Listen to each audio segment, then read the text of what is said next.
العظیم وبلغنا رسولہ النبی الکریم الامین۔ تمامی احباب بارگاہ رسالت مامی ہدیہ درود و سلام پیش کریں انشاءاللہ زوجل برکت۔ الصلاۃ والسلام علیکم سیدی یا رسول اللہ وعلی آلہ وصحبہ سیدی الصلاۃ والسلام علیکم سیدی حمد و صلوات کے بعد رحمۃ للعالمین۔ اللہ جل وعلا خالق کائنات نے ہزارہا مخلوقات کو خلق فرمایا، پھر ان مخلوقات میں درجہ بندی قائم کی۔ جب ساری مخلوقات سے انتخاب کیا تو اولاد آدم کا انتخاب کیا۔ ہر مخلوق کا خالق اللہ ہے، لیکن اللہ تعالیٰ نے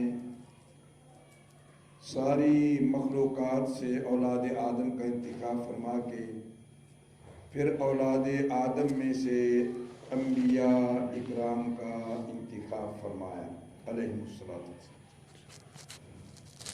پھر انبیاء سے اللہ تعالیٰ نے رسولوں کا انتخاب فرمایا، پھر رسولوں میں سے اللہ تعالیٰ نے اولی العزم رسولوں کا انتخاب فرمایا، پھر اولو العزم رسولوں میں جناب خاتم النبیین حضرت محمد مصطفیٰ صلی اللہ علیہ وسلم کا انتخاب فرمایا۔ یعنی نتیجہ یہ نکلا کہ جتنے بھی مخلوقات ہیں اللہ تعالیٰ نے سب سے افضل و اعلیٰ جس کو مقام دیا ہے وہ ہمارے اور آپ کے نبی ہیں صلی اللہ علیہ وسلم۔ سبحان اللہ۔ جب اللہ تعالیٰ نے حضرت آدم علیہ نبینا علیہ الصلوۃ والتسلیمات کو خلق فرما کے فضیلت سے نوازا اور آدم علیہ السلام کو اللہ تعالیٰ نے عزت و عظمت سے نوازا،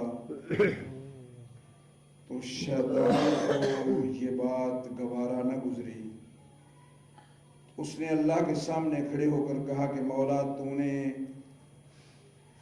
اس انسان کی وجہ سے مجھے جنت سے دیس نکالا دیا ہے، اور لَأُغْوِيَنَّهُمْ أَجْمَعِينَ، میں پوری کوشش کروں گا کہ ان میں کوئی بھی جنت میں نہ جائے۔ مجھے دیس نکالا دیا گیا ہے جنت سے، میں واپس جنت میں نہیں آ سکتا، تو لَأُغْوِيَنَّهُمْ أَجْمَعِينَ، پوری کوشش کروں گا کہ ان کو گمراہ کروں تاکہ ان میں بھی کوئی جنت میں نہ آ سکے۔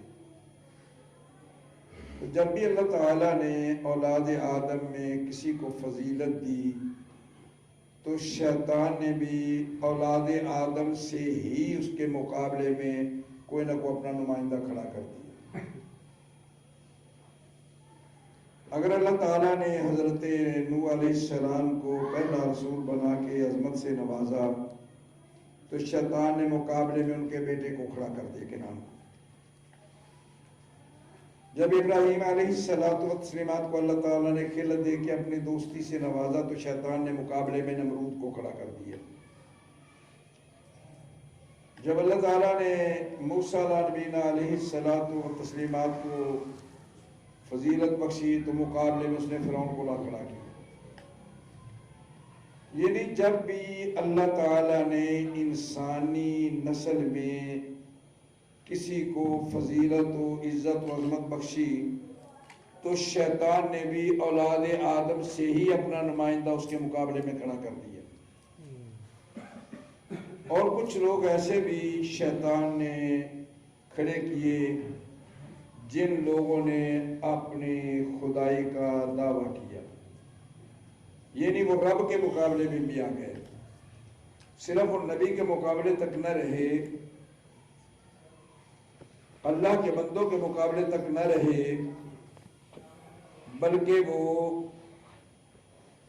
اللہ کے مقابل بھی آ گئے کہ اللہ ہونے کا دعویٰ کر دیا۔ تو میرے اللہ تعالیٰ کی نظام ہے، میرے اللہ نے فرمایا تم جہاں بھی چلے جاؤ میرے پاس قدرت ہے۔ وہ ایک ایسی مخلوق ہے جسے موت کہتے ہیں، وہ جب آئے گی تو خدائی کا دعویٰ کرنے والوں کی خدائی خاک میں مل جائے گی، اور وہ آئے گی اچھے لوگوں پر بھی، وارد اچھے لوگوں پر بھی ہوگی اور برے لوگوں پر بھی ہوگی، لیکن اس میں فرق یہ ہوگا کہ جو میرے رسول کے کہنے پہ چلیں گے وہ واپس اپنے باپ کی جاگیر یعنی جنت میں چلے جائیں گے. مارے نہ دیکھ کک. چلو پیچھے، چلو سارے پیچھے. جو لوگ اللہ کے نمائندے کی پاسداری کریں گے، جو لوگ اللہ کے نمائندے کے ساتھ کھڑے ہوں گے، وہ اپنی جنت کی وراثت واپس لے لیں گے، اور جو اللہ کے بندوں کے مخالف گروہ میں کھڑے ہوں گے وہ جہنم کا ایندھن بن جائیں گے. موت ایک ایسی چیز ہے، ہر چیز کا انسان مقابلہ کر سکتا ہے لیکن موت کا کوئی مقابلہ کر سکتا نہیں ہے. اور یہ بات بھی ذہن میں رکھیں کہ بہت ہم اپنی باتیں کرتے ہیں نا کہ جی وہ کیا ہوا یار، وہ فلانا فوت ہو گیا، کیا ہوا تھا؟ کوئی کہتا ہے جی بخار ہوا، کوئی کہتا ہے ہارٹ اٹیک ہو گیا، کوئی کہتا ہے جی ایکسیڈنٹ ہو گیا، کوئی کچھ کہتا ہے. حالانکہ بات یاد رکھیں کہ موت کا ان چیزوں سے کوئی تعلق نہیں ہے. بیماری اور موت کا آپس میں کوئی تعلق نہیں ہے. ہارٹ اٹیک اور موت کا کوئی تعلق نہیں ہے. یہ سب چیزیں علیحدہ ہیں، موت ایک علیحدہ چیز ہے. ان میں کوئی اسباب بھی نہ ہو موت تب بھی آ جائے گی، اگر اسباب ہو موت تب بھی آ جائے گی. موت کا تعلق بیماری سے نہیں ہے. اگر بیماری سے ہوتا تو کوئی 2 دن بیمار رہ کے چلا جاتا ہے، کوئی 30 40 سال بیمار رہتا ہے. معلوم یہ ہو کہ موت اور بیماری کا تعلق آپس میں کوئی نہیں. موت علیحدہ چیز ہے، بیماری علیحدہ چیز ہے. میں نے ایک وہ آدمی بھی دیکھا ہے جس کو 6 اٹیک ہوئے لیکن وہ زندہ ہے. حالانکہ کہتے جی تیسرے اٹیک کے بعد بچ نہیں سکتا. معلوم یہ کہ اٹیک کا تعلق بھی موت کے ساتھ نہیں ہے. موت ایک علیحدہ چیز ہے. جتنے اہتمام مرضی کر لیں. میں نے ایک واقعہ پڑھا تھا کہ ایک حکیم گزرے لقمان علیہ السلام، قرآن میں ان کا ذکر ہے. بعض نے ان کو نبی لکھا ہے، بعض نے نبی نہیں لکھا ہے. کچھ بھی لیکن قرآن میں ان کا ذکر ہے. اللہ تعالیٰ نے ان کی حکمت کا وَلَقَدْ آتَيْنَا لُقْمَانَ الْحِكْمَةَ أَنِ اشْكُرْ لِلَّهِ وَمَن يَشْكُرْ فَإِنَّمَا يَشْكُرُ. اللہ تعالیٰ نے قرآن میں مکمل سورت حضرت لقمان کے نام پہ اتاری ہے. سبحان اللہ. تو ایک مرتبہ حضرت لقمان کے پاس کوئی مریض ہے تو حضرت لقمان نے ان کو دوائی دی، پڑیاں دی، لیکن وہ آدمی جاں بر نہ ہو سکا. تو حضرت لقمان نے اپنے رب کی بارگاہ میں عرض کی، سر سجدے میں رکھ کر کے، مولا یہ جو میں نے دوائی دی اس میں کوئی کھوٹ نہیں تھا، کوئی 2 نمبری نہیں تھی. وہ آج کا دور نہیں تھا نا کہ دوائیوں میں بھی 2 نمبری کر لیں. یہ تو حضور سے پہلے کی بات ہے نا، کیونکہ قرآن میں ذکر ہے.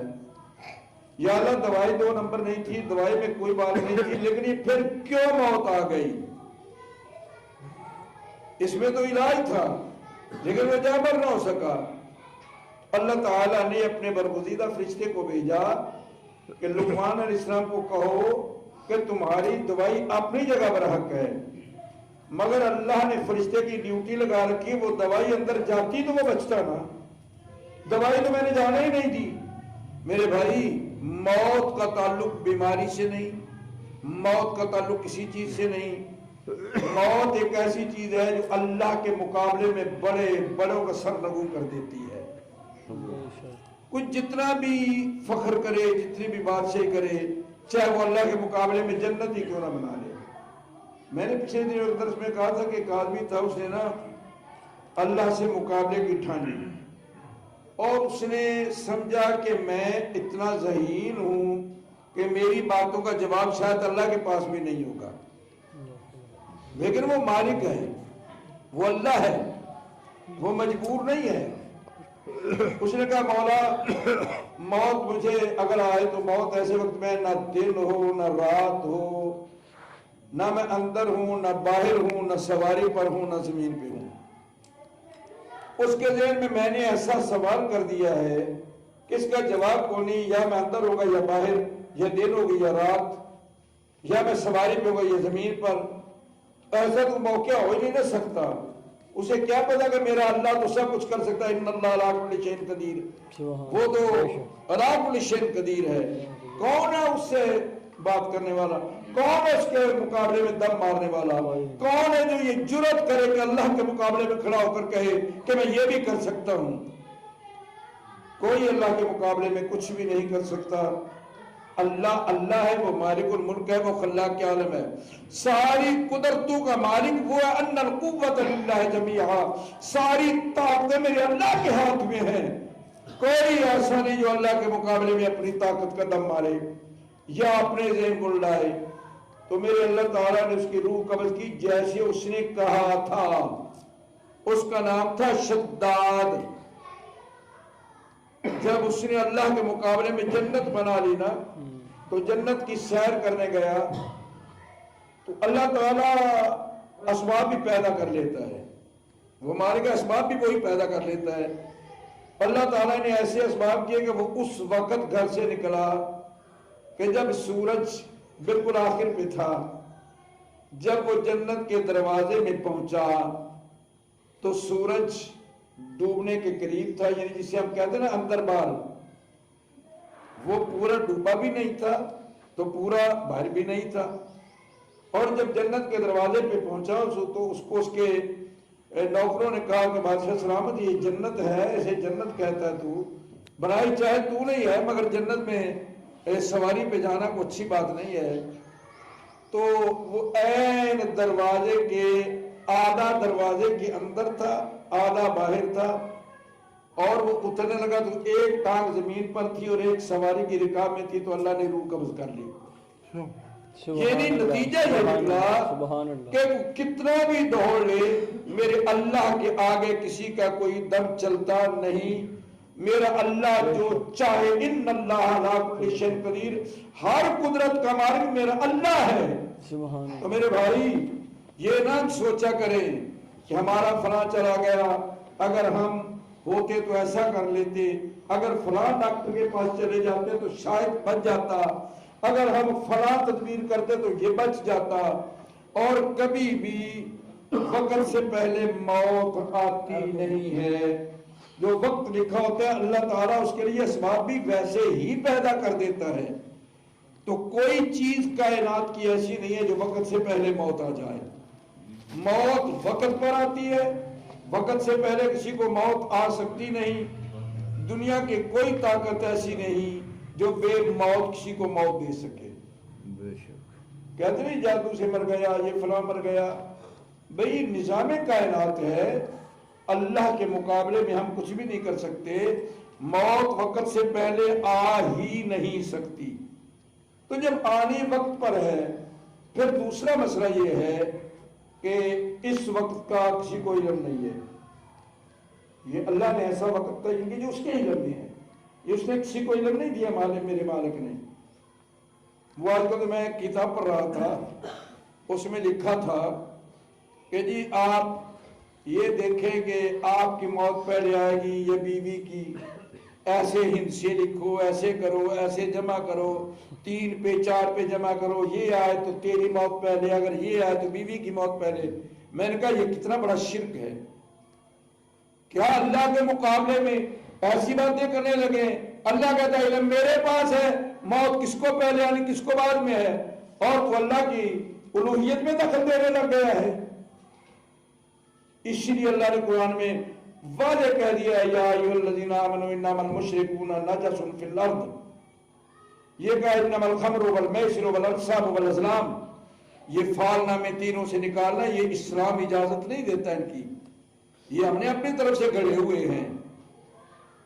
موت اللہ کے اختیار میں ہے، کبھی وقت سے پہلے نہیں آ سکتی، اور یہ کوئی پتہ نہیں پہلے کس نے جانا ہے، پہلے کس نے جانا ہے۔ عمر کا کوئی تقاضا نہیں ہے، اگر عمر کا تقاضا ہوتا تو میرے تو ہاتھوں میں وہ بھی چلے گئے ہیں جن کے کانوں میں میں نے اذان پڑھی تھی، میرے ہاتھوں میں وہ چلے گئے ہیں جو مجھ سے بہت چھوٹے تھے، اور میں نے وہ بھی دیکھے جو مجھ سے بڑے ہیں جن کو میں نے اس وقت سفید داڑھی میں دیکھا تھا جب ابھی میں نے ہوش بھی نہیں پوری طرح سنبھالا تھا، ابھی تک وہ زندہ ہے۔ سبحان اللہ، یہ نظام کائنات ہے۔ اللہ تعالیٰ میں اپنی موت کی تیاری کرنے کی توفیق عطا فرمائے۔